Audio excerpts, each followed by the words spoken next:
It is primarily for ourselves, our evolution, our understanding.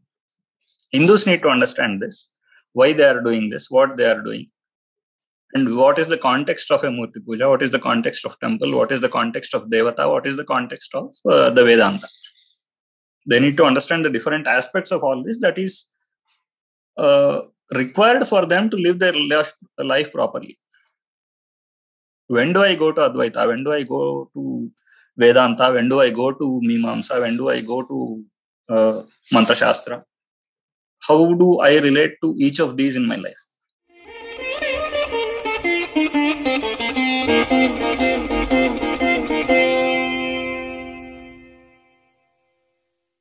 Namaste, listeners. I'm with my friend and mentor, if I may say, Shankar Bharadwaj Khandivali once again in another series, and we are going to be talking about Devatas once again.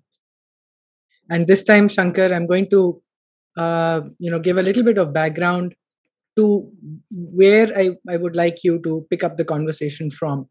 And these ideas, some of these ideas you've actually spoken about in earlier conversations, so they may be repetitive, but it's like a refresher course for me because these are hard concepts for me, and I'm sure for a lot of thousands, lakhs of Hindus out there as well.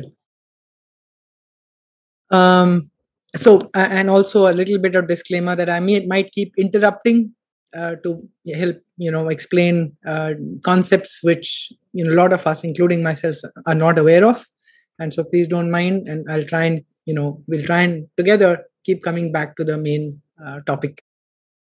So the background I want to start from today is Carl Sagan, the cosmologist, famous scientist, was once asked by somebody in a TV interview that if he believed in God. His answer was, depends on which God. What he meant was that if you're talking about a creator God, like an Abrahamic God, then no.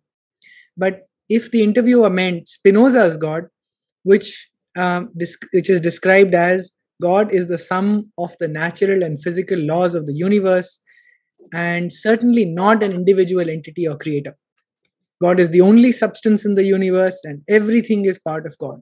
Whatever is in God, and nothing can be or be conceived without God. Now, this sounds like non-duality or Advaita. And non-duality, and like a joint term, science and non-duality, SAND, has been made famous by physicist and scientist Dr. Fritjof Capra, who actually influenced my spiritual journey a lot some 20 years ago.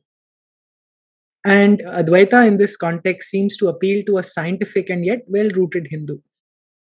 It is very easy to adopt such a view. However, in this context, Devatas, bring in that ambiguity.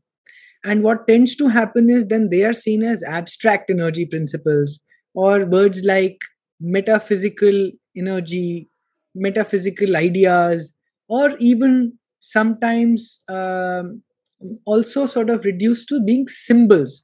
For example, I know a lot of Hindus around the world. There are pictures of Ganesha where they will say he has large ears to tell us human beings that listen more, and so on and so forth, right? So they are only symbolic in that sense and perhaps not real in their minds.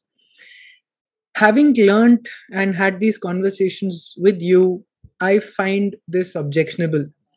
And also the whole idea of Vigraha worship or Murti Puja falls apart if you make symbols out of a Ganpati or even Krishna.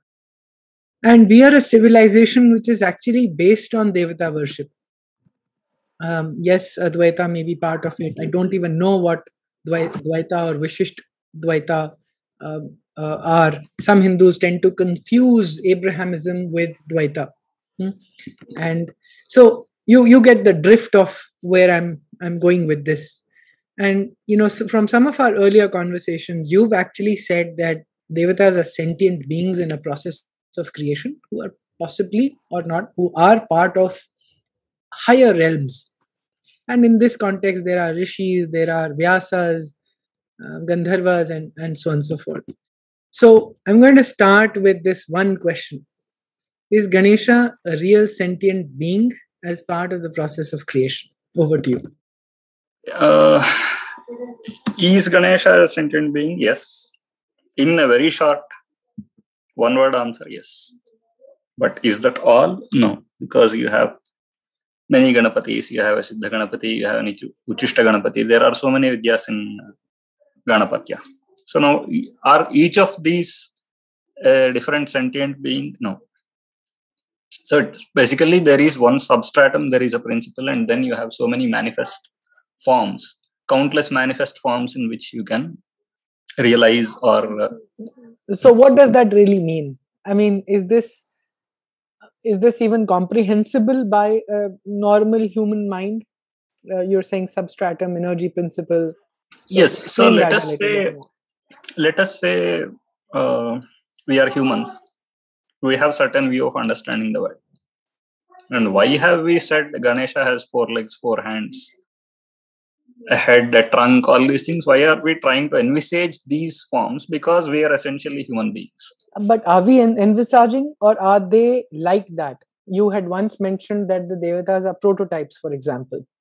And that sort of fit into my worldview, that, in the process of creation, there was possibly an imagination of Brahma, or however creation happens. Yes. So human body, boar, or correct. Human body, so I don't know. Please explain. Yeah. Correct. So both sides are there, right? One is you start from the primal principles of creation. There is probably only energy, only consciousness, only matter.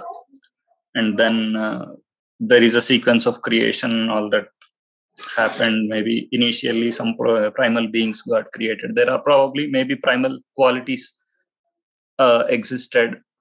And then when matter and consciousness came together, let us say Prakriti and Purusha came together, then your creation has happened. All that stories. You may have multiple stories, but essentially there is a sequence of creation where you got the primal beings, then you got the Prajapatis, then you have the Devatas, then you have the human beings, all the animals created, all these things in a very elaborate sequence of creation. You come from the top, yes, each principle is divine. That is one way of looking at it. Now, the other side of it is you have Veda, you have Purana, all these, you have the Devatas, mantras, all these are basically our attempt at understanding the creation. Is science existent in nature? Maybe partly yes. It's not exactly that this is the form in which science exists, right? But every principle of nature, let us say gravity is there or anything else, they exist, but the form in which we know science is what we have created. So the human knowledge of gods is basically created by humans. I am lost. Now, so, okay, what is science? Science is nature's answer. I mean, this is again said by a famous scientist. Science is nature's answer to man's question about what the world is. Right? It is not exactly. So there are both sides of it. Is it true? Yes, it is true. It is verifiable. It is refutable. All those qualities are there. But if you remove the human understanding of world and talk of what the world itself is, that may or may not be called science. See what I'm saying? So the Devata, when you say from a human perspective, the Devatas have manifested themselves in countless forms to various humans in various locations. Right? The Matangi is there, or Saraswati is there. So many Devata forms have come. Nila Saraswati has come, Tara has come. So many countless forms. Now, are these absolutely the forms in which the world or the primal energies exist? They are two separate things. This is how we have perceived it. And Devata can be perceived in any form that you find dear to your heart or based on your comprehension. So you're basically sort of saying that they exist. they exist, or They is it exist only very perception much. of a human being that? Okay, it's not perception. It is basically humans systematizing of his understanding of the world. so there is a, a, a, a knowledge principle, for example, which gives knowledge and learning and all of that, and we said that it is a goddess.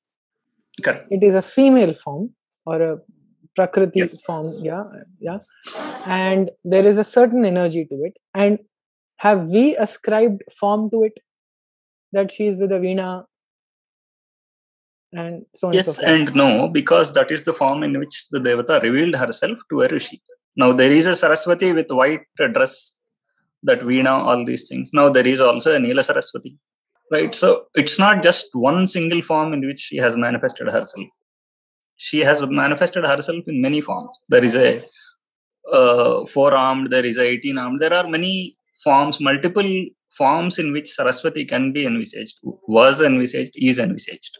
Okay, so the energy is there, and that energy, that quality of the divine, that specific quality of the divine, which brings learning and knowledge. Yes, so knowledge and learning, let us say, is Saraswati, the primary aspect of Saraswati, or the primary nature of Saraswati. That remains. In all various different forms of Saraswati, that still remains constant.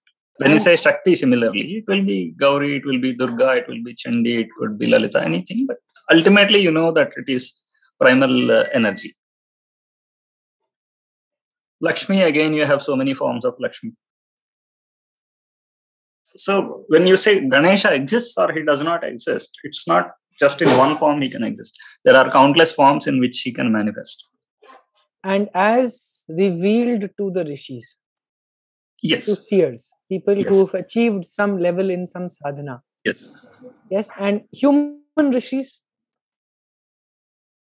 they have been revealed to human sages. You mean by rishis here? You mean Rishi can be anything. Rishi, Devarshi, human rishis. Yes. Okay, so they have a certain form, which means that Ganesha, for example, has an elephant head, and maybe sometimes with the 5-headed Ganesha, or sometimes with the trunk on the left or on the right, and all of that has different meanings and so on. So that is what you meant by a substratum is sort of the same. Yeah, that core principle is there. What is Ganapati, and then you have so many forms of Ganapati, and that is the same case with, say, Saraswati or Lakshmi or Saraswati, Hanuman. Shiva. Yes, anybody.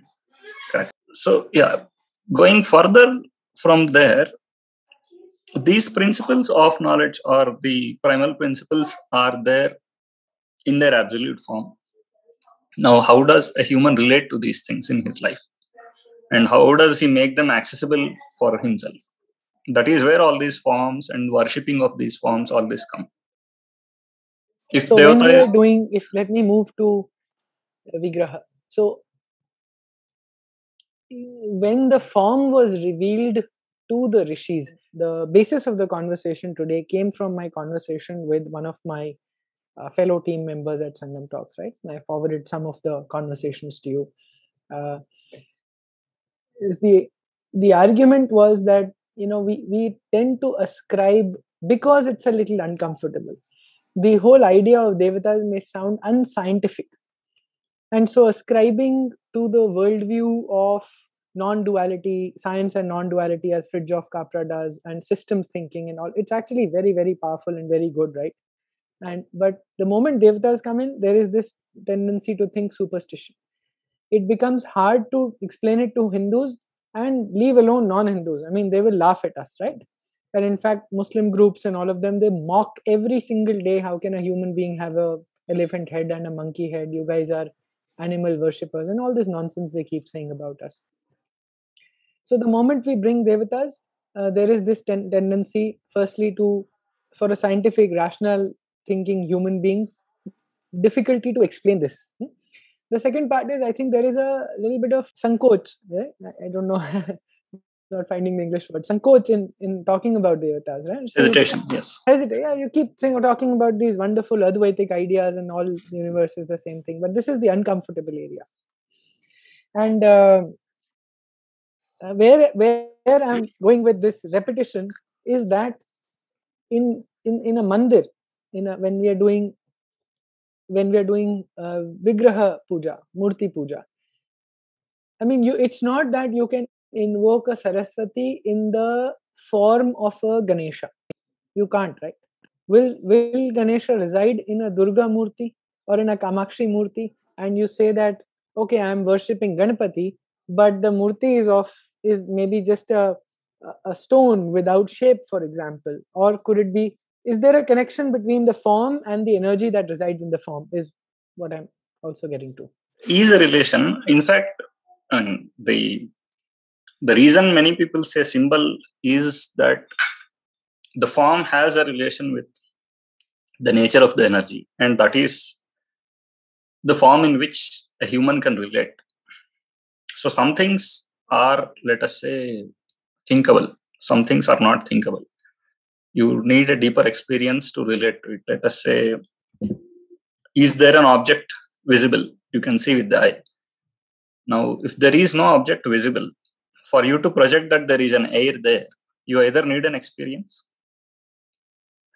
or you need some construct of mind to say that, yes, I can relate to some existence. So let us say when you say this devata has 4 arms or 8 arms, and each arm is holding the ayudhas are there, not exactly weapons, they are instruments, they are things that are employed in certain purposes. So take for instance Bhuvaneshwari, 4-armed Varada Abhaya, the Ankusha and Pasha. Are they symbols or are they? So it doesn't. So what is the quality of what Ankusha is? What is the quality of what Pasha is? Each of these is basically, let us, they in the once you get into the mantra shastra and the symbolism, these are very well defined things with very specific meanings. Now the Kama and Krodha are represented by these, the Ankusha and Kasha, right? And Varada Abhaya are 2 main siddhis that any devotee is going to get once he is past certain stage in the sadhana. Once you can relate to them, you can also understand what they are telling you. So now,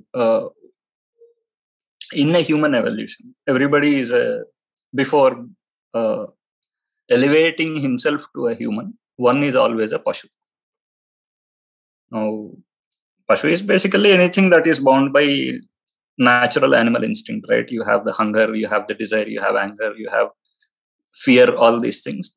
All these things also come with the innate associated qualities. There is fear of the uncertain, there is fear of pain, there is fear of suffering, there is fear of death.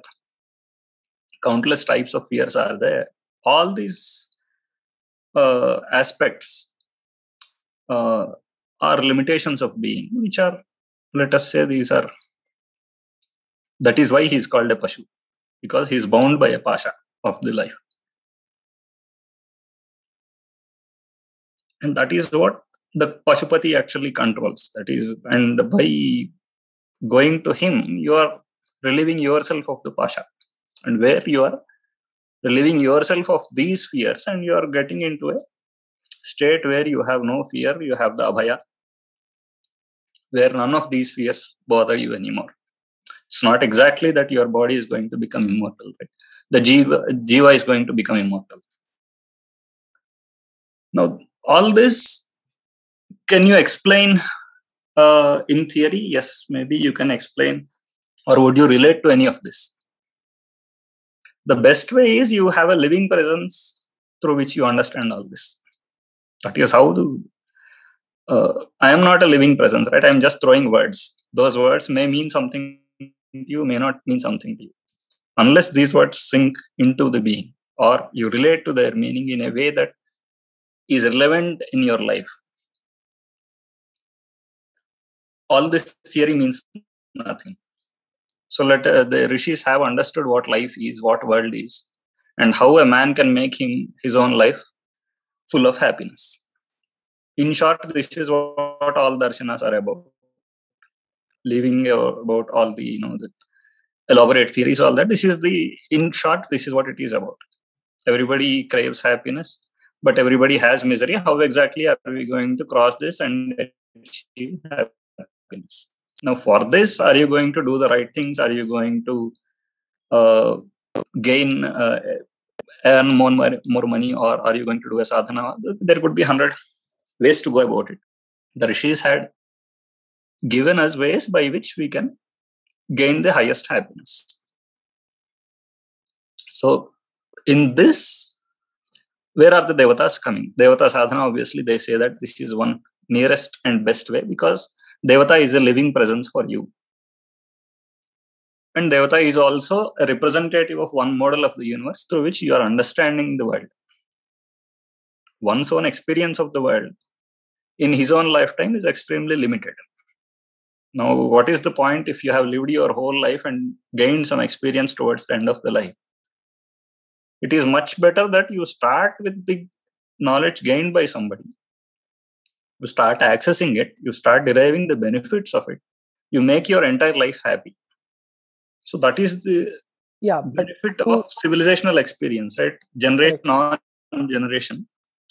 The accumulated knowledge, so that people start early, and when they start early, they start accessing this knowledge, gaining the benefits of this knowledge, and make their life happy and fruitful. Correct. But when, the foundation, as in today's times, Shankar, is decimated completely, right? When the entire perceptions, including by our own sort of traditions, which, say, for example, the Arya Samaj, which completely do away with any form of Murti Puja, whatever their purpose of coming into being that time under Islamic invasions, whatever their reason must have been, given that context, and given the prabhutva, for lack of an English word, of science, you tend to elevate scientific thinking, rational thinking to an order where everything must fit that worldview. If it doesn't, so Advaita fits that worldview, but Devatas don't. So, and hence, to use civilizational knowledge and to do a Ganpati Puja during, the days of Ganpati worship, say in Mumbai, is fine. I guess one would do it, but with a little bit of ambiguity that, I'm worshipping some sort of energy principle, behind it is Advaita. Without an understanding, even in words, it's hard to start adopting that. Or let me put it another way, right? My relationship with personal experience, my relationship with Shiva has been instinctive or instinctual. Okay, I don't know why it comes in. I have no idea. Maybe from past births, whatever. Can I explain to a person who walks into my home and sees this photo in my small temple of Shiva with a Nandi sitting with his eyes closed, meditating? I can't. Okay, I'll be a little embarrassed also. Not anymore. But so these are two different aspects. One is how much we understand and how much we can educate ourselves and people around. Yes, but even to start that journey, right? Now my relationship, after having conversations with you and all this journey of the last 1 year, my relationship is also deepening. Okay, I mean, in the form of, so that's what I was trying to get. Obviously, the more it sinks into us, the more we can explain things coherently to ourselves and others, which is there. But the other aspect is, how do we place this with respect to science? Question 1. Question 2 is the superstition aspect, how the criticism comes and all that. But frankly, taking the second question first, it's not so. I mean, the reality is very different.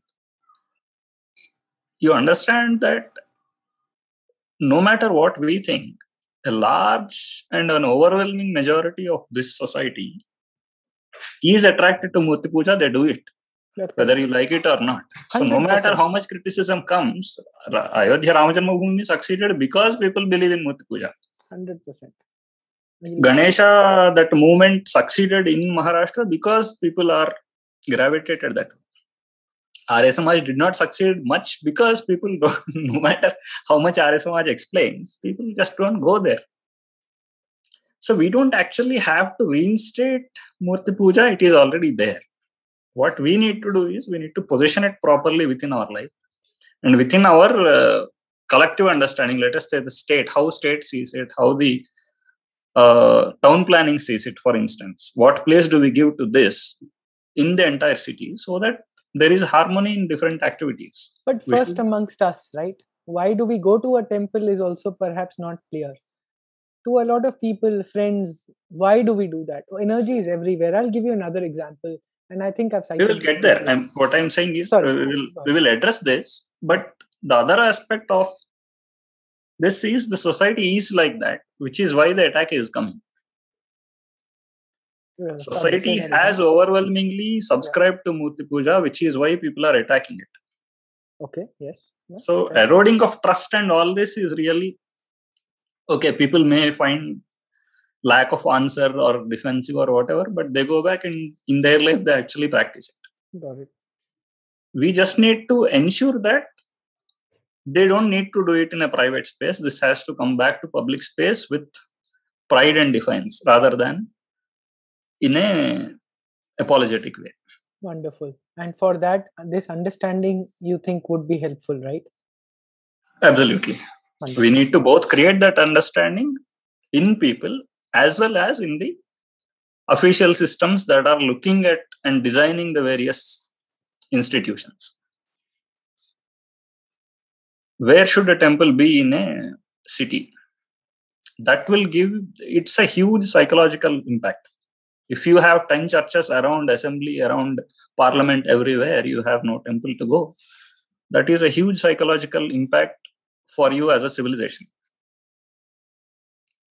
Even taking such physical, this is, you call it physical or not physical, it is absolutely a psychological civilizational matter.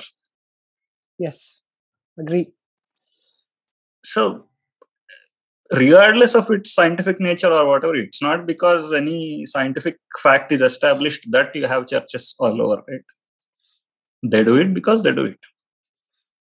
So why are we having to explain is how we need to position this in a public sphere.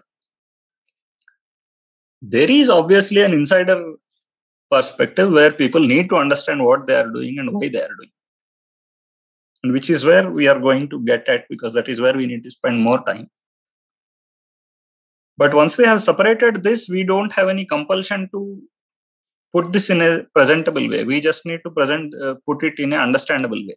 You don't need to make your knowledge appealing to official system, because it is entirely within your rights to do what you are doing. So we need to separate these two aspects. Then we will not be wasting our energies presenting our own knowledge in a understandable way for outsiders. It is primarily for ourselves, our evolution, our understanding.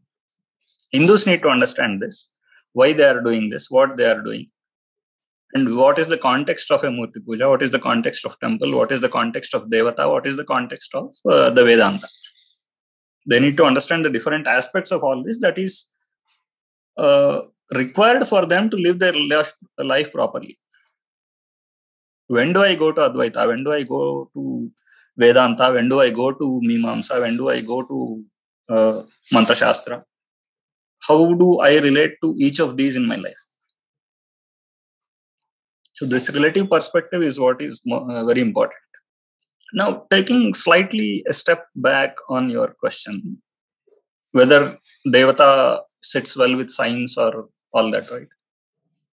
Firstly, what exactly is science and what is scientific? Science has its own modes of explanation, right? There are 4 modes of explanation: deductive, probabilistic, teleological, genetic. If your mode of explanation sits with this, you can call something as science, or in a broad way. There is another slightly broader definition of what can be called scientific, not exactly a discipline of science, where you have a systematic study, things become refutable, you can make hypotheses which are refutable, falsifiable, you can, all these things, right? Are all these things applicable to theology? One must say no. So you can't say your theology as a science.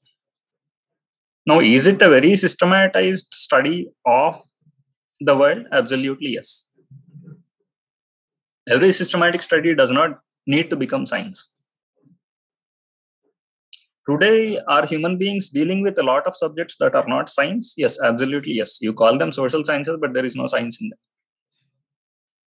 You just go by a Christian anthropological understanding of what a human is.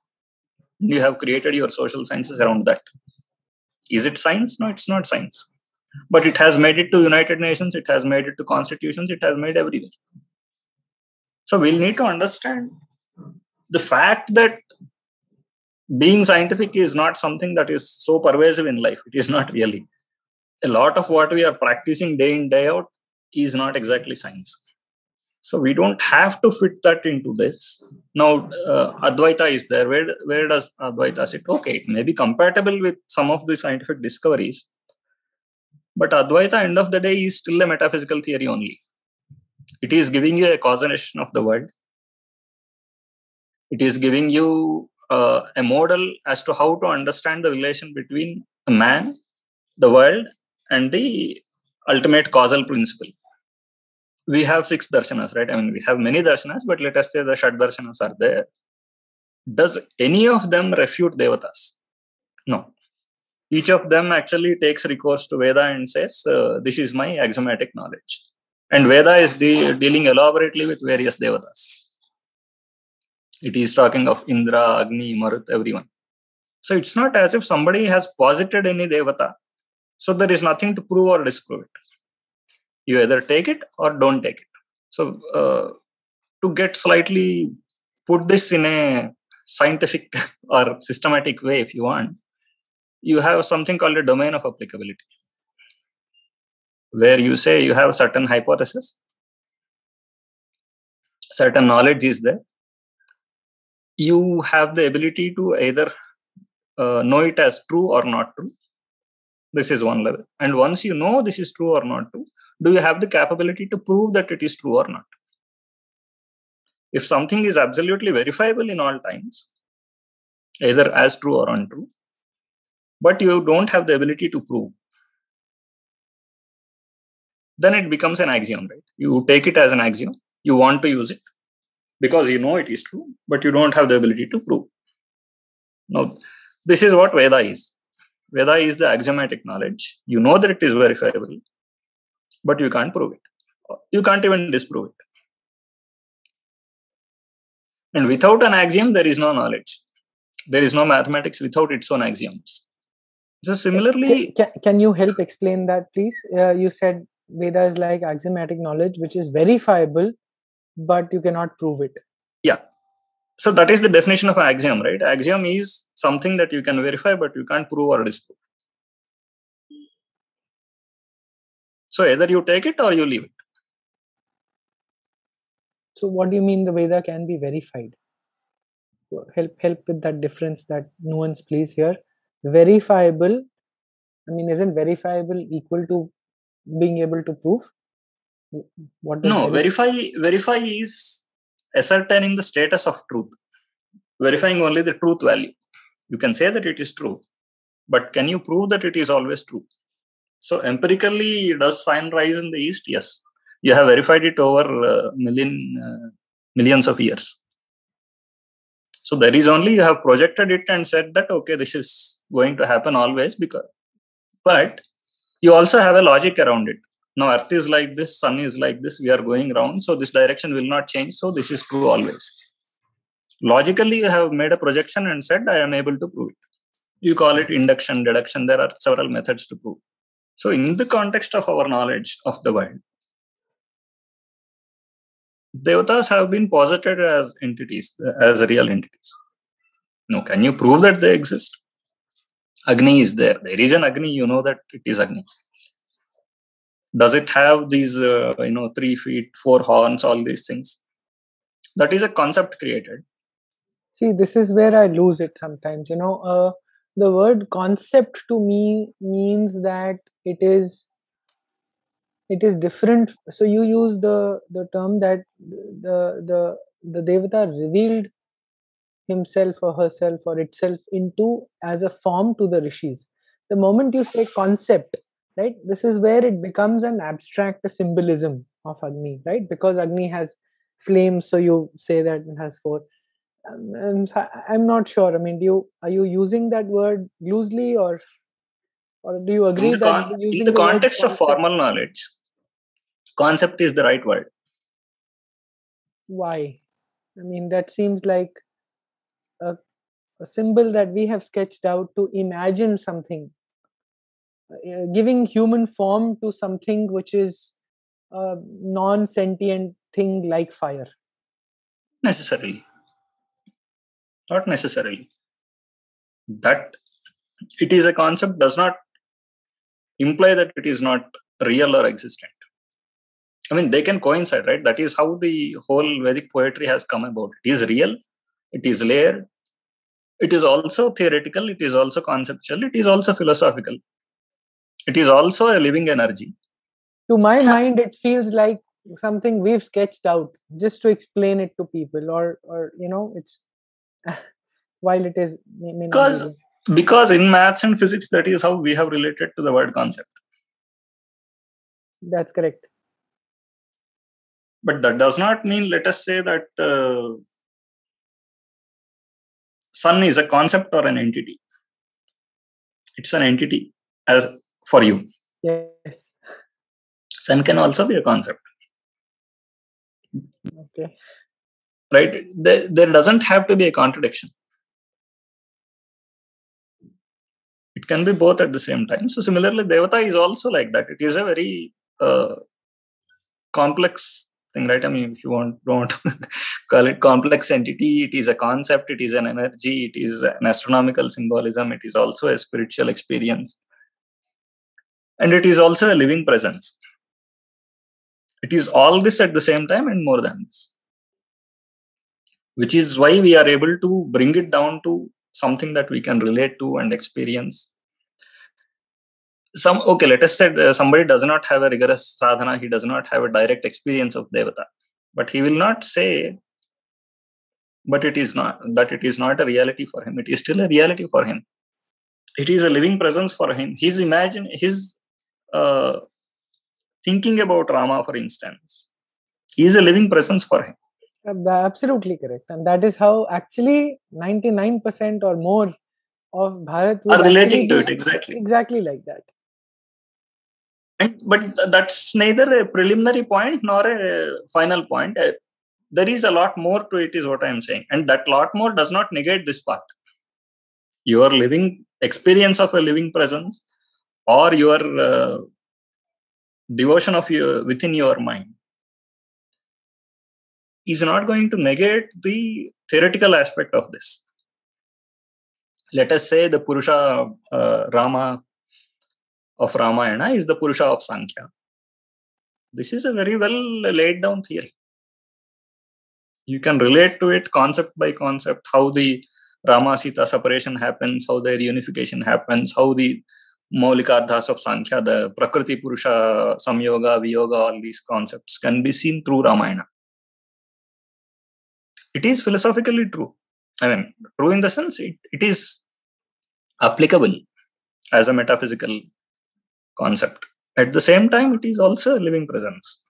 The melting of mind that happens when you say Rama or feel Rama, that is there. And that does not contradict the fact that this is also at the same time a metaphysical reality. And it is because it is encompassing all these several layers that Devata is like that. And which is why Devata is so important in our knowledge of the world. Because your experience of the world, ultimately, regardless of its formulas or the theory behind it, it is your direct first-hand experience of the world. You can see the world, you can experience the world.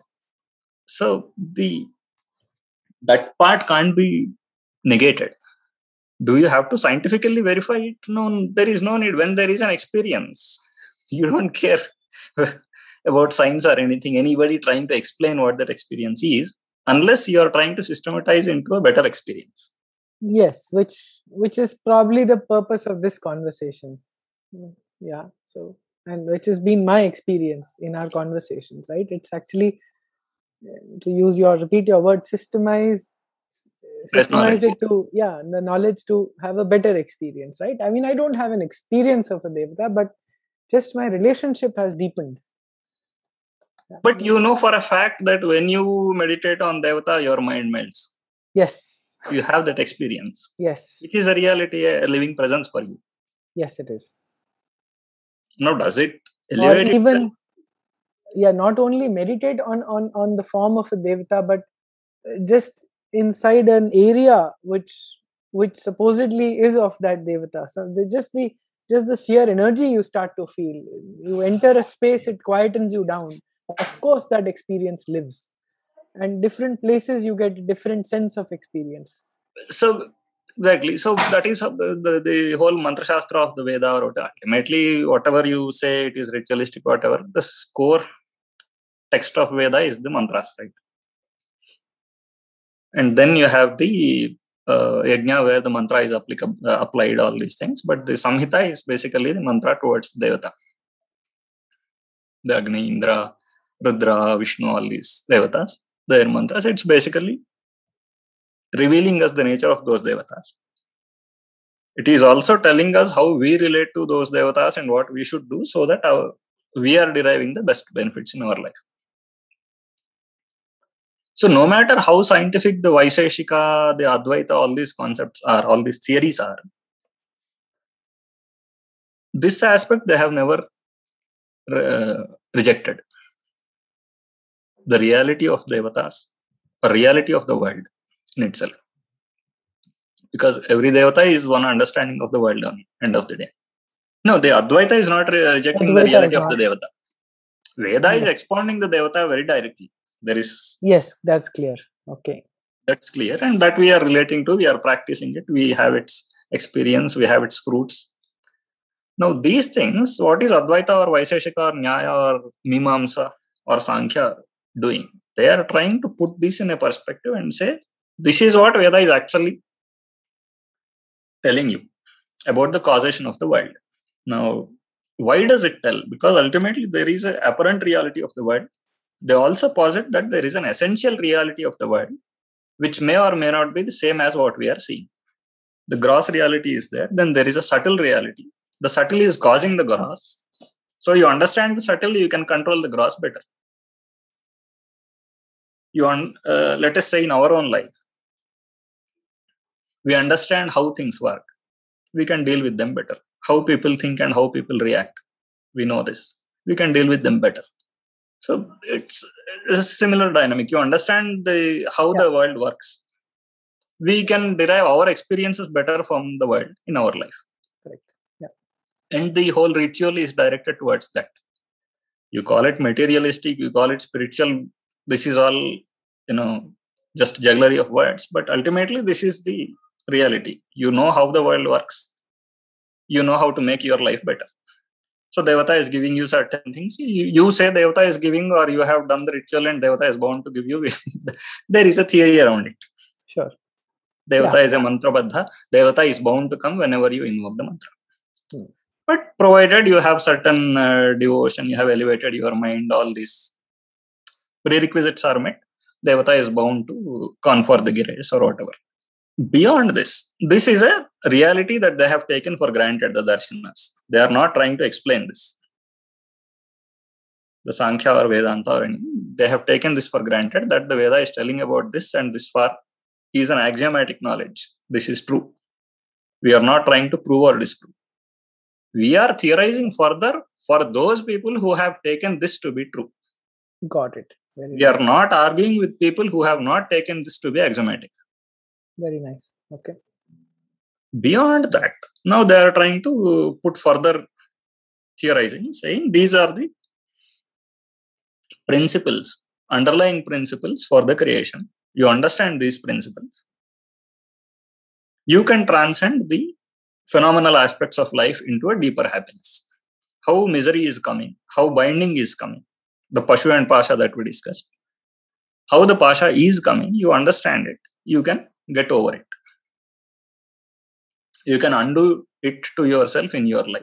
If you are not bound by fear, if you are not bound by uncertainty, if you are not bound by fear of failure, then you have achieved a state of certain happiness, assurance in life. I'm putting it in a very simple word. It can be physical, it can be spiritual also. It could be adhibhautika, adhyatmika. At the most essential level, also you can have the same experience. You are assured, you are no more uncertain of what you are going to face in life. What are you going to realize or not? That uncertainty is also not there at a higher level. But this is the basic dynamic. Mm-hmm. And the journey involves the same dynamic at different stages. You could be at a physical stage, at a mental stage, in the Vijnanamaya, the intelligence principle level, or at the psychic level, or at any level. These are the basic dynamics that apply. Your fears, your uncertainties, your assurances, your diligence of practice, the obstacles you face, all these things. Now, this theorizing is what the various darshanas are doing. This is the cause of your uncertainties. This is the cause of your fears. This is the cause of your binding in a way. And you get over this, you are unbound now. So stage after stage, they are telling you how you can unbind yourself. For that, they have posited different models. Somebody says that the Jiva and Para are the same. Somebody says that they are two different entities. You call it Dvaita, Advaita. This is the difference. But in either case, everybody is positing that there is one Brahman. There is one absolute existence of or absolute essence of this entire creation, which is the Brahman. Everything directly or indirectly is at certain stage that only. Therefore, there is a continuity. Every being is ultimately that. And every being, what is every being? Are you just mind? Are you your intelligence? Are you your body? What are you? There are the three bodies, right? There is a gross body. Then there is a subtle body, Sukshma Sharira. Then there is a causal body, Karana Sharira. Then there is a Mahakarana. There is the absolute, basically.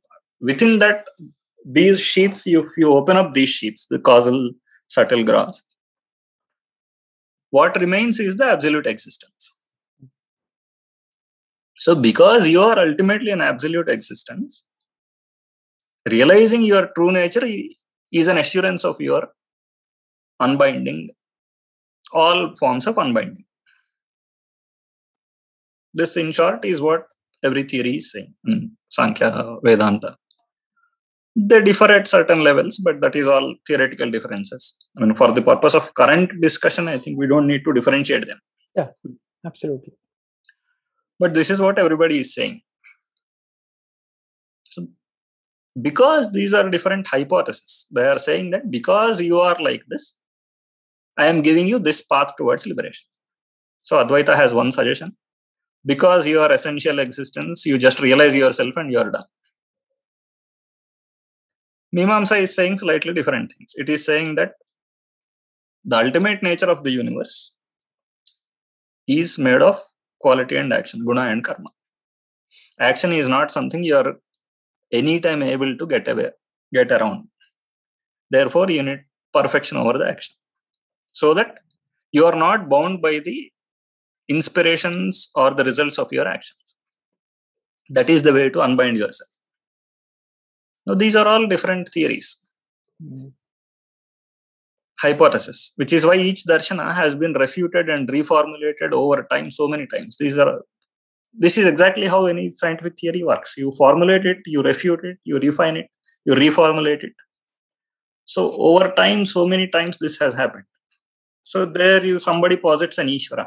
Somebody says that Ishvara is not necessary, a causal principle. Because there is Maya, there is Prakriti. She is herself creating and everything. So you don't need to posit a separate Ishvara. So is it only positing a separate Ishvara, or once again, is that an experience of some rishis? No, okay. So unless you have certain level of experience. Yes, okay. Unless you have certain level of experience, we can't put these things in, theorize these things. But in the context of Sankhya and Vedanta, these are theories. Okay. Why do you say that? Because, they are hypotheses. They have been formulated as theories. They are saying that this is my proposition. Yeah, okay. Very clearly. But the other aspects, when you say Ishvara, Ishvara is not an experience. You could have a different devata is an experience. Rudra could be an experience. Vishnu could be an experience. Okay. You could also have an ultimate experience at the para level, or at all the different worlds. Let us say, at the Satyaloka or at the mental level, you can have different levels of realization. Okay. And this realization will unbind you also. But that does not mean that any of this is a confirmation of a certain concept of the darshanas. So let's say Rama is there. Sankhya is an Irishwara darshana. It does not posit Ishvara. It only has Purusha. So you have realized Rama as Purusha, you got your liberation. How does it matter to you whether there is an Ishvara or not? Ishvara as a theoretical construct, as a primal causal principle, is a theoretical construct. Rudra as an Ishvara, Rudra as a Sadashiva or whatever, Rudra is a Devata, this is a living presence. Okay. These are two slightly different things that got it. Okay. People tend to mix up. Mix up, yes. Okay. In the context of Devata, in the context of Purana or the Veda or the Agama, when we are doing the ritual, when you are doing the yoga, this is all a living presence. In the context of a darshana, when you are positing an Ishvara or the Brahman, these are all theoretical constructs. In the theological darshanas, they have certain level of coincidence. Let us say Ramanuja darshana is there. There the same Vishnu is para also. In Shaiva it is not. In Shaiva, Sadashiva is the para. Yeah, whereas, I don't quite understand para very well. But let us say Brahman or whatever, the ultimate principle. Okay. Paramatma, for instance. In Shaiva darshanas, Rudra, then you have an Ishvara. So there are 5 principles, right? The Brahma, Vishnu, Rudra, Ishvara and Sadashiva. In Shaiva Shakta, this is what they posit as. So creation, dissolution, protection, these 3 functions are there, Brahma, Vishnu, Rudra. Then they say there is an Ishvara, which is the primal causal principle, which can wheel or unwheel. So who is actually creating this whole sense of creation for you? And then Sadashiva is the one who is giving you anugraha. He is removing the wheel. So your experience of this world as this world is gone, because now you have seen only the ultimate without any maya or anything. Now that Sadashiva or Ishvara in Shaiva, that is Shiva only. In Vaishnava, it is something else. So the darshanas that have mixed the theology along with the philosophy, like the Vaishnava, the Shaiva, this is how it works. So each has his own consistent representation. They may mutually conflict, but each is internally consistent. So at this level, these are all theories. They can be refutable, they can be improvable, all these things. In that sense, they are scientific, the darshanas and all that. Do you have another point, or should I go to my next question? You want to complete your thought here?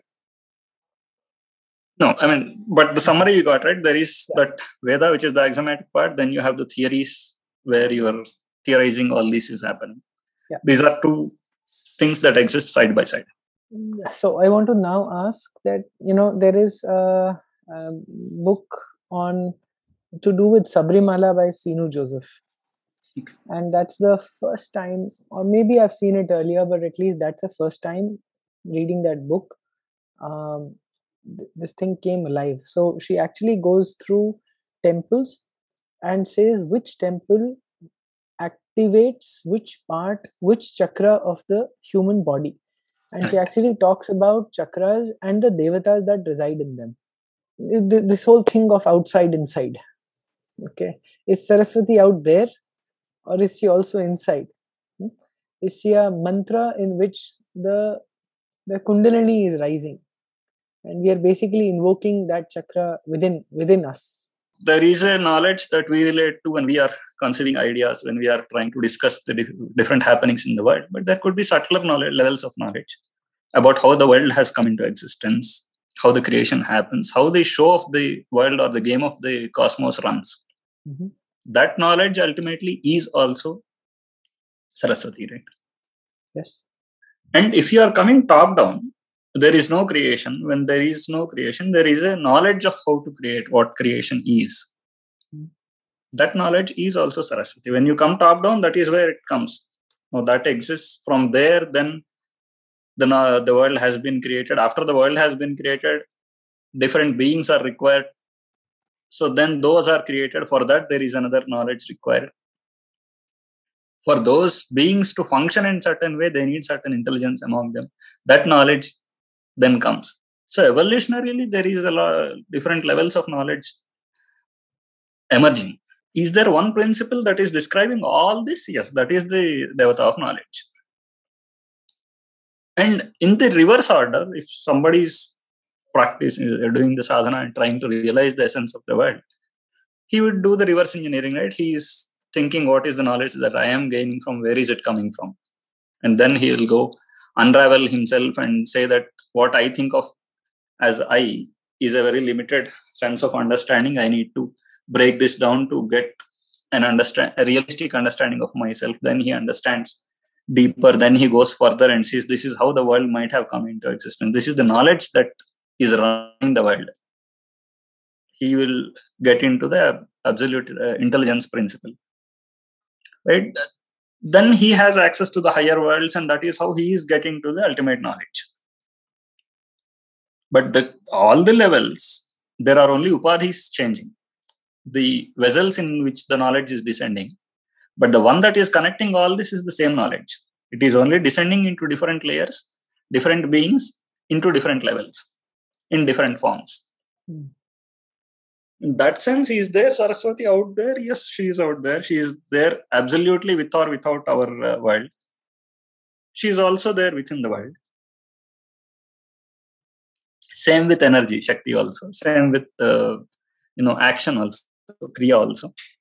The same Chandika who represents the principle of action. Then action as a principle that is governing the whole world. So each of these primal principles that is running the world is a Devata. Similarly, Agni is there. Is Agni absolutely there? Yes, the will that has created the world is Agni. Similarly, the will that is driving all the beings towards their actions, towards their aspirations, realizations, everything, that is Agni, the divine will. I didn't understand. Divine will is Agni? Yeah, and that is the symbolism that, in fact, Sri Aurobindo tells in his commentary of Veda. Okay, I know that. So, these, you call them concepts or theorizing? Maybe, may not be, because it is a very much a living presence. Now, why do you need to formulate this as a Devata? Because this is not just one tiny presence within you, but this is the grand presence in the whole universe. And by breaking down your barrier, and you can grow into that vast. Because every being has that craving into the vast. Everybody wants infinite power, infinite happiness. In the heart of hearts, everybody craves that. That expansion is possible through this. So every Devata, every being, by going to a Devata, doing that upasana or sadhana, he is actually expanding himself and making himself a vehicle for that Devata's consciousness to descend into him. Agree. Yes. Got it. That is how he is expanding. Initial stages, yes, it might be a mental conception because you don't have the direct living presence experience, but you definitely have your own experience of what you are doing, which is also presence only. Your experience is your reality. Have you seen Saraswati? I can't say I have or I have not, but I can definitely tell you that yes, she is there all around, because whatever we know is her only. There is nothing that is not her. I mean, that's because you formed a mental construct. Somebody who is not coming from this civilization would not say that it is hers. He would just say there is knowledge all around. Right? For example, Spinoza has conjectured, as I was saying, that is the sum of the natural and physical laws of the universe. Right? So, I mean, that is how Spinoza is postulating a God out there. Correct. So, in that manner, somebody who's not coming from this civilization would just say knowledge. Somebody who is from the Hindu fold would actually say that this is Saraswati and ascribes a form to it. Now, what I've heard you say in this conversation is that it is a she, and she has revealed herself in a certain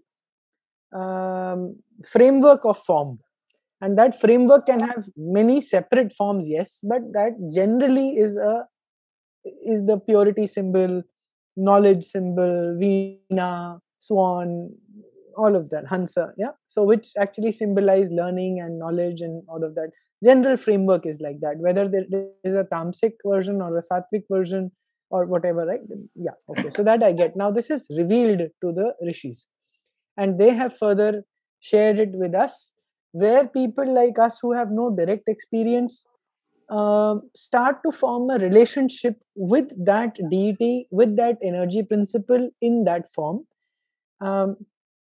Taking, say, for example, the authenticity of the Vedas, right? Where you just said that Vedas are axiomatic, which means they're assuming that the devatas are there. They are not trying to prove or disprove any of this. Yes, they assume that this is already there.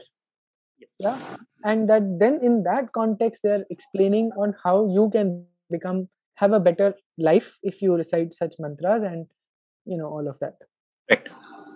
Okay, so two questions, right, where I started from, and I'm going to repeat here. One is the devatas as part of chakras. So, and I tried to ask the same question to Rajrishi in one of my interview on Shakta tradition. He's a Shakta practitioner, and so I tried to ask the same question of inside outside also, but also say Tengri, right? Chinggis Khan.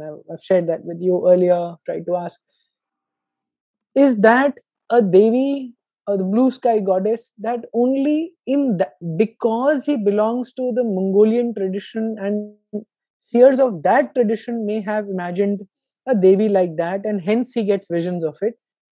Or is she a Devi? A blue sky goddess is not a concept in the Shastras or in the Vedas anywhere.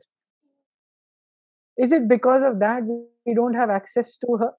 Or can we also have access to a blue sky goddess and put it within the framework of our pantheon of devatas, or the 33 kotis of devatas, for example?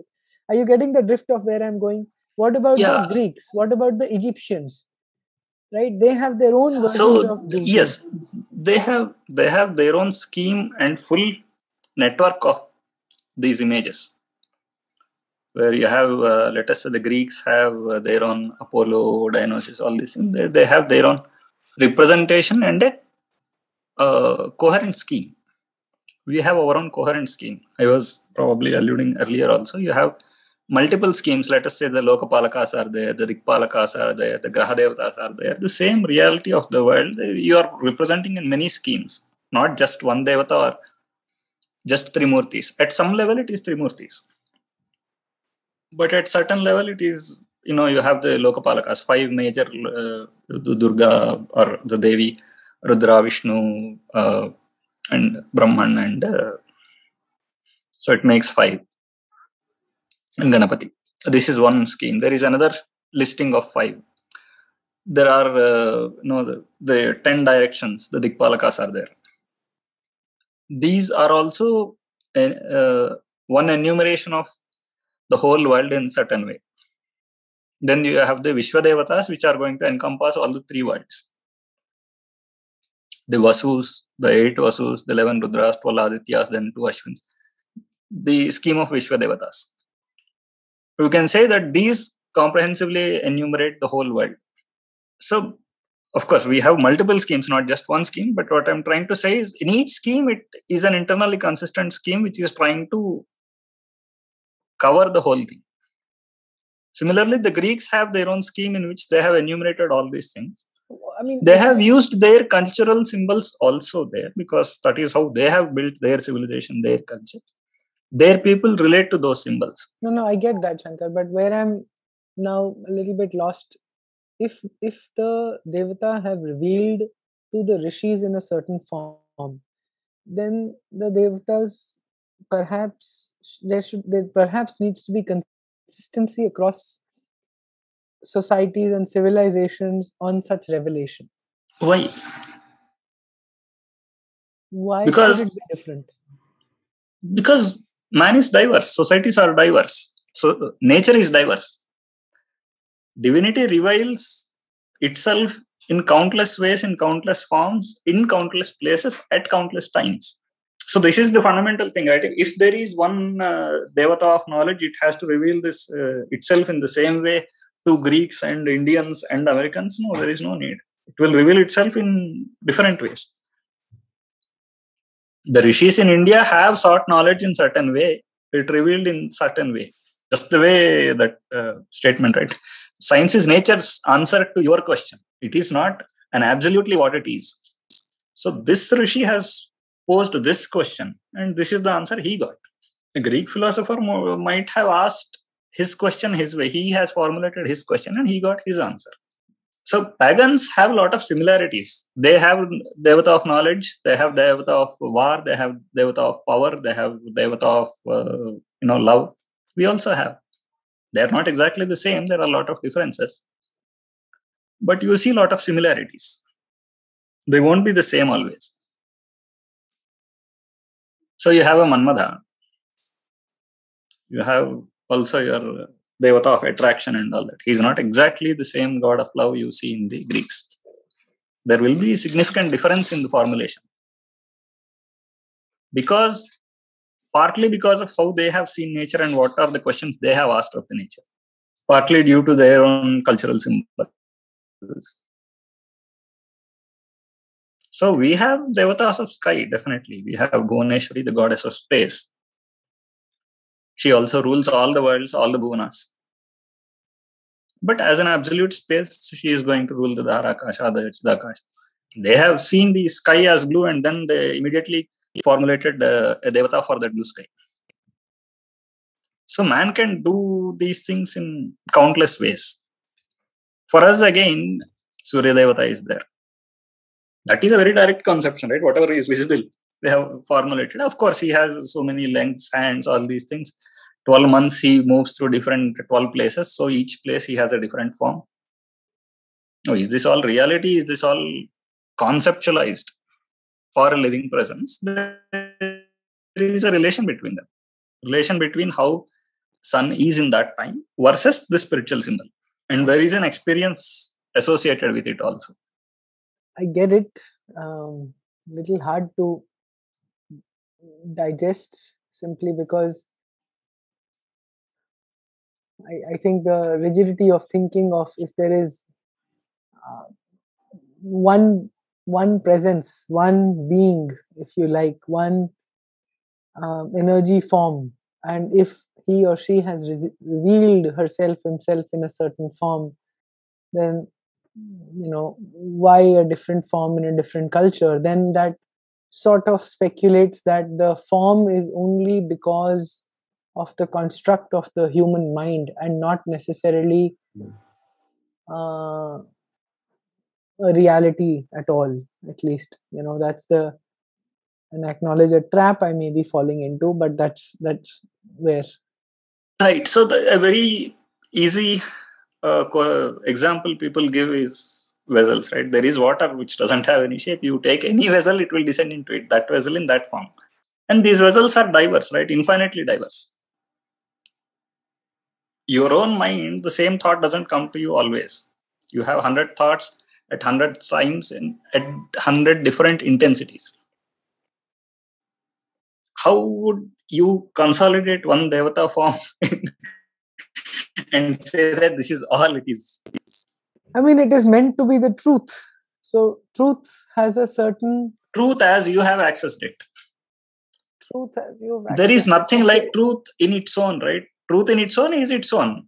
Yeah, the question here is you are accessing it. But okay, then that okay, yes and no. So when Buddha or Mahavir as a Tirthankar, has no access to Devata, and he basically says there is only Atman, there is no Parabrahma, there is no Devatas, there is no.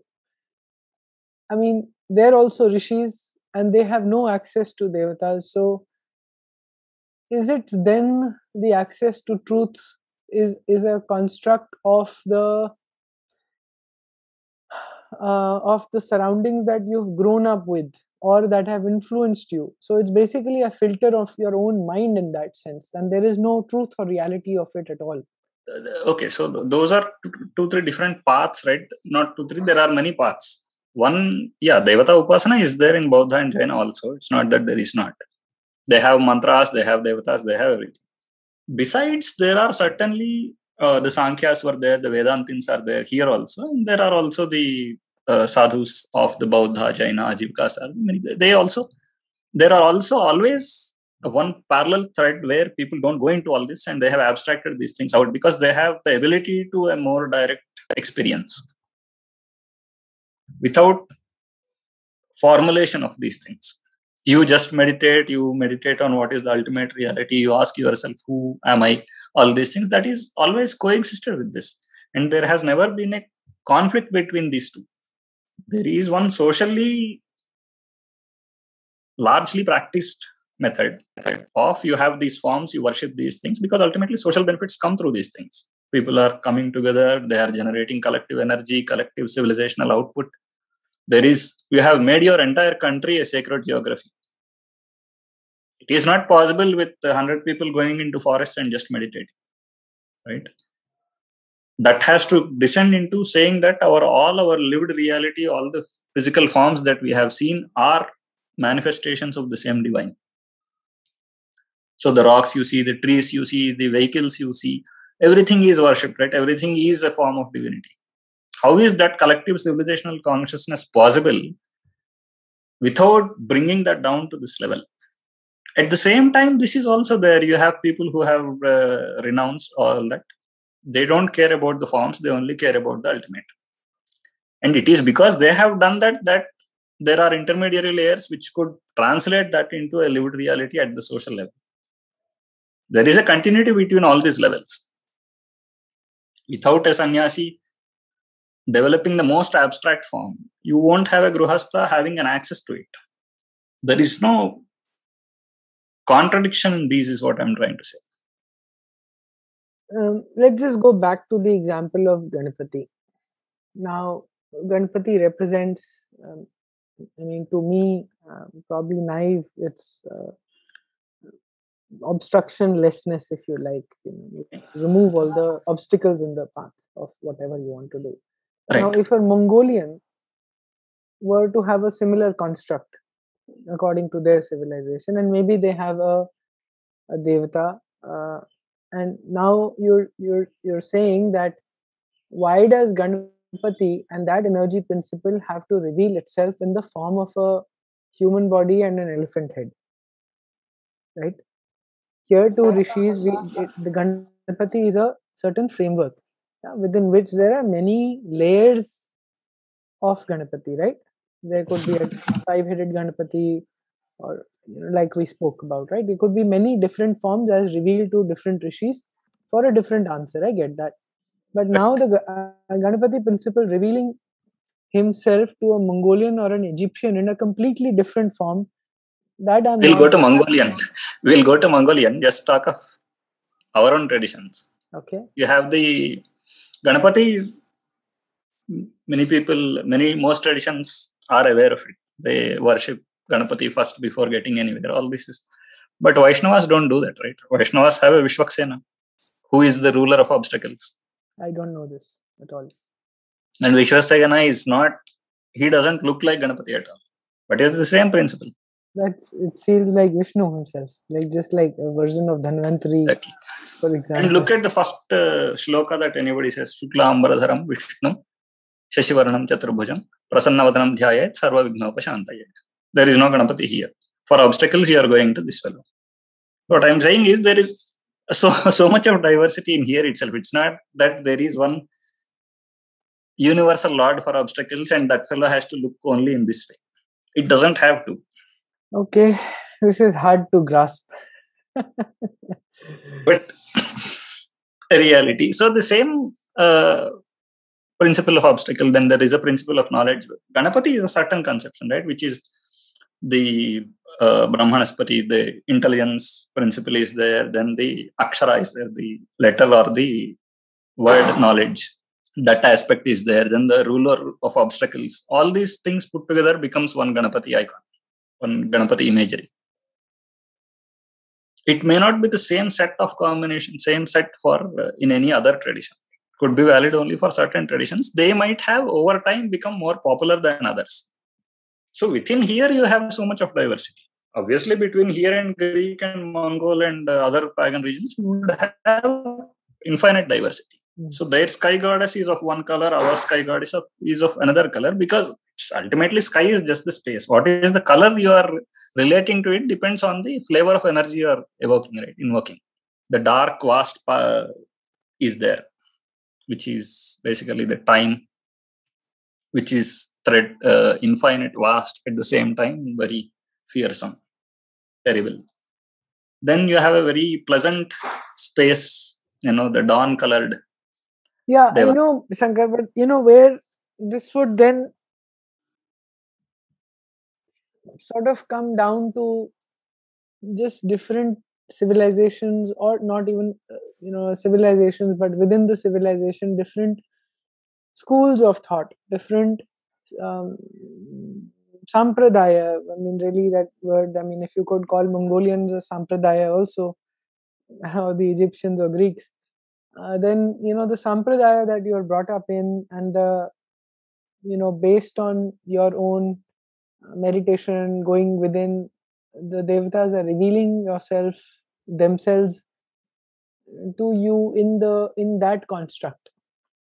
Then essentially, then what you're probably saying is that they are simply energy principles, and with or without, I mean, the form is immaterial. So is not it immaterial. okay? For you, that is most accessible in that particular form. But that's only because I've been brought up in a certain cultural connotation. Cultural or probably within that tradition, it may not be the same for anybody else. Yeah. So what I could then do is invoke Vishwaksena in a Ganapati Murti. Okay, the form and the energy. Yes. Are they related? Yes, they are related. Yeah. So then that's where I'm trying to go. So it is yes and no. For instance, let us say you take a Shiva Linga, right, or a Narasimha Murti. You are doing all the Panchasuktas to do the Abhisheka for them. You chant Rudra Sukta, Vishnu or that Purusha Sukta, then Shri Sukta. You chant all this to do the Abhisheka for that Shivalinga or Vishnu Murti. Is he one form? If he is Vishnu, how can you use a Shiva mantra to do that ritual? So that there itself it is quite clear that ultimately you are seeing that as the ultimate principle which comprises of all these forms. So there is no hard physical form restriction there. You can descend all the comprehensive of all those forms into that one small idol which may or may not have any very good form. So that is, in that case, your idol is your access point, right? There you are invoking, you are accessing it. You are first invoking into yourself, then you are transferring it to that idol so that you are making a relation there. You are then doing the worship. This is one dynamic. Now, why does it have to have this specific form? Because of that mantra shastra, the dhyana shloka, all that, you are giving it a form that you can most relate to, where that mantra devata can reveal itself best. Because then your imagination is very easy it's a fertile ground for your thought to progress. The four hands of Lakshmi, of Vishnu, now that is a very easy thing for you to go further from there. You can also just put a shapeless stone and say, this is the Vishnu Salagrama, I am worshipping it. People also do a silver or copper, whatever, idol with four hands, all that thing. Both exist. So can you do it? Yes, people already do it. But it is in tradition. You don't do Vishwaksena puja within a Ganapati idol because this is a Vaishnava guy, that is not a Vaishnava guy. So practically that doesn't happen, but definitely both Shaivas and Vaishnavas use all the Rudra, Vishnu, everything Sukta for the same idol. In this case a Linga, in that case a Vishnu Rupa. They are seeing that one thing as the universal, the composite of everything, every conceivable form. You have one specific form in mind, you are meditating, that is one thing. But when you are doing this collective ritual, let us say your daily puja, panchayatana puja, there it is a composite of everything. So I think you're trying to, your question has on that side or this side is what I'm trying to ask. So let us say you have one form in mind, you are meditating, you want to realize that particular devata. No, should I even have the form in mind then? Or should I only think of an energy principle? Should I think of a Vignaharta, somebody who is removing, and then the form is immaterial, whether it is Vishwaksena or is it... Correct. That also is done. That is also done. People actually meditate tomorrow, on the principle. Then, yeah, so then tomorrow I could go to a Chinese temple. I don't know how they do their... Is it only idols? Yeah, but let us say there is some corresponding, yes. Yes, so I could sit there and do meditation on that principle, assuming that is the Vignaharta. Yes, very much. In fact, this also Ganapati Upasana also. All these stages are there, right? There where you actually just meditate on the form and imagine that these form automatically involves those principles. Or you just meditate on the principle, energy principle, and say, this is the one that is giving me knowledge. This is the one that is removing all my obstacles. So is the mantra also related to the form, or is it then... I mean, so for example, I've seen some people only meditate on the yantra. And in fact, I've read somewhere that in establishing murtis in a temple, you actually use a yantra as a base for the vigraha. So in the sense, the yantra and possibly the mantras which invoke the yantras or bring the energy into the yantra is what is turning the stone into a living being, really. So it is actually the yantra. So ultimately it is the same thing. Mantra is the word form of it, yantra is the representative form of it. Idol is also a representative form in a different sense. The word form is, so if you represent that word form of the same principle in a yantra, in a contrivance, that becomes the yantra, or in an idol it becomes an idol. These are all different representations of the same thing. So let us say, but yes, Devata, mantra is the word form of the Devata, right? That part is... Yeah, that part is clear. Yeah. Now you unravel the Parapashyanti Madhyama. But maybe the mantra is also finally revealed, right? It's revealed to some rishis who've passed it on and saying, here is a mantra you use to access this deep. Yes, and this mantra, you do you upasana of this mantra, this is the form you are going to realize. Oh, so the mantra is related to the specific form. So it's not that you can use a Ganapati mantra and you get access to Vishwaksena or some form in Chinese theme of things. It won't. But you can definitely, once you realize that mantra, you can see that this is somehow related to something else. Right? Somebody is chanting besides you another mantra. You can see whether it is the same or not. Yeah, I didn't get you. Sorry. So you are chanting Ganapati mantra. Somebody else is chanting a different form of Ganapati. Somebody else is chanting a Rudra mantra. All the three, if they have access to the essence of the mantra, they can relate whether it is the same or not. So that way, these are not just concrete different forms, right? Let us say there is a Maya Bija is there. Then there is one Durga mantra is there. That they are very closely related. One who chants this and one who chants that. They can see that they are aligning very much into the same form. They are basically meditating on the same form, a similar form, if not exactly the same. It's the same energy or something like that. One could be a semantic form, one could be a bija form of the same thing.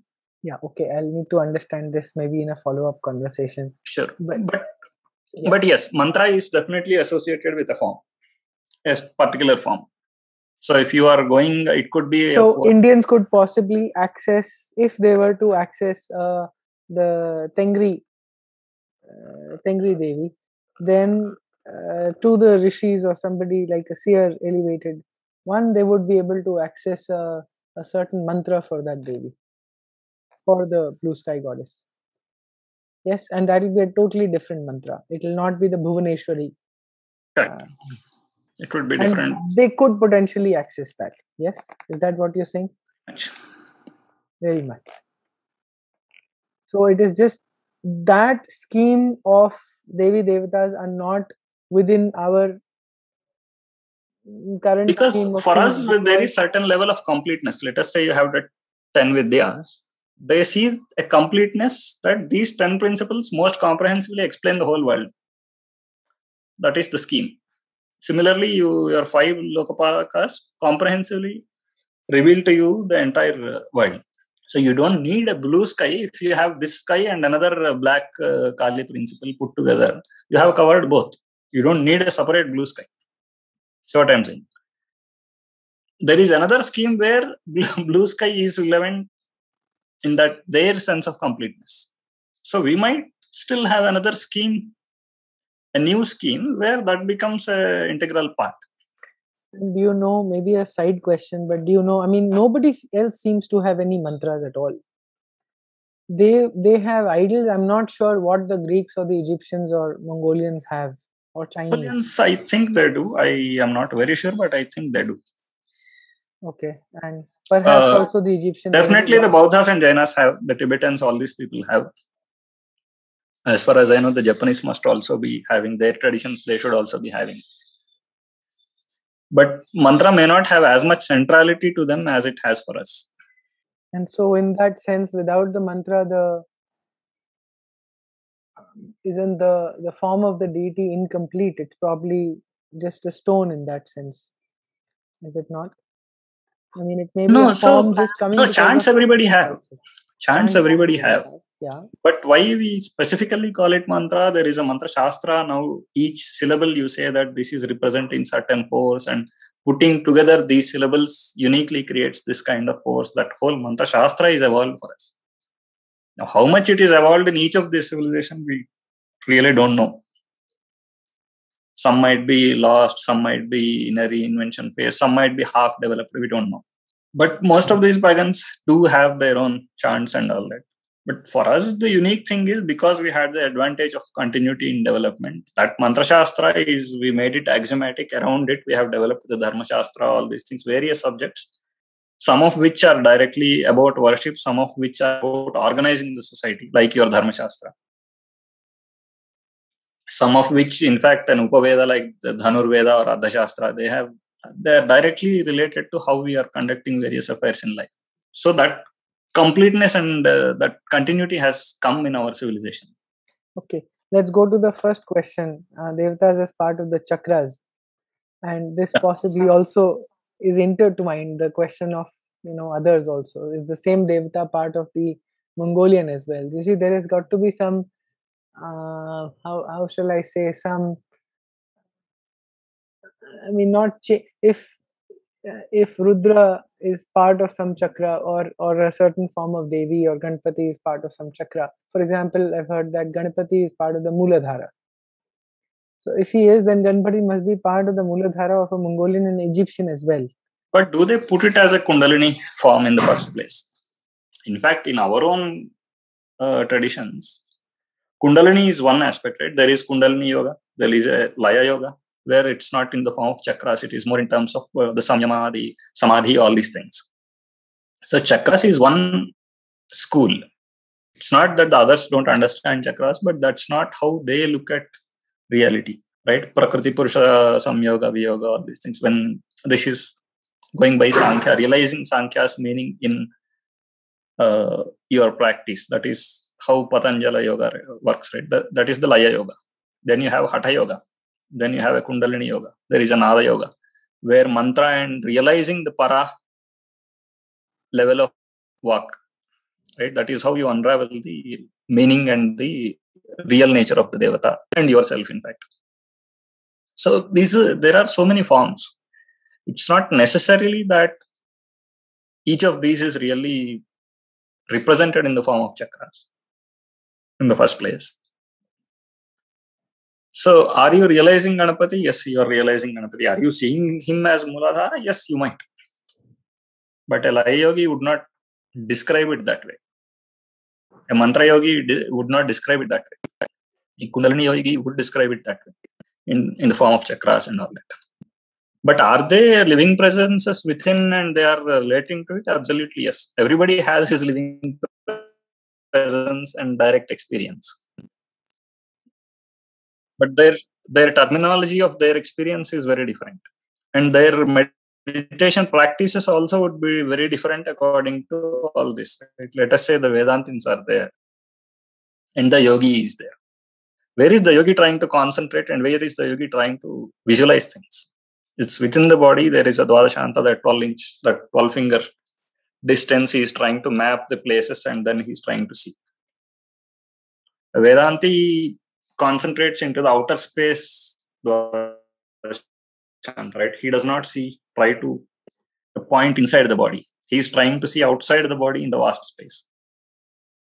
So your point of concentration or meditation is also.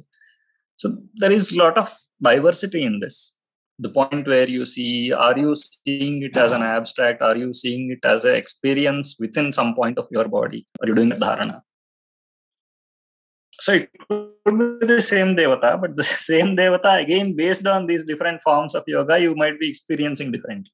For some, Ganapati is just purely a form of word and letter and knowledge. He is not a Kundalini symbol. But by realizing, he would also have that awakening. It's not that, Akshara Yogi would not have the Kundalini awakening. He would have implicitly. But his explicit focus and realization is on the word and knowledge aspect. So this is more a matter of how you're representing things. So now would you have this outside our civilization, does a Greek see this as a part of certain location in the body? May or may not. They may not even have this conception that this fellow resides at this place in the body. In fact, if you see in the certain portions of Veda, it is there. Let us say the Nada Bindu Upanishad is there, where the chakras are all described, all these things. And what kind of Nada comes in the what chakra. But if you see just the Samhita, there is no description of chakra, there is nothing. Agni is Agni, right? It is a description of Agni or Indra or Shakti for that matter, or Rudra. There is no chakra, nothing. So yeah, you could have for the same thing various different representations. In fact, a majority of Hindus themselves don't relate anything to chakras or anything. Yeah, I mean, that's gotten more associated with Hatha Yoga or Kundalini, yes. Yeah. And that has probably taken a lot more popularity of late. Yes, I mean, also because of Western adoption. I mean, in serials, they put yoga, yes. posters of the 7 chakras and all of that. As a matter of fact, in fact, yoga as a darshana has been refuted, right? Yoga is a lot of adoption, wide adoption as a practice. But as a darshana, it's no more the dominating darshana. Advaita is what dominates. This is a technique and a practice, and that is the philosophy. Yes. I mean, this leads to that philosophy is the understanding. Yeah, is the posturing. Yes.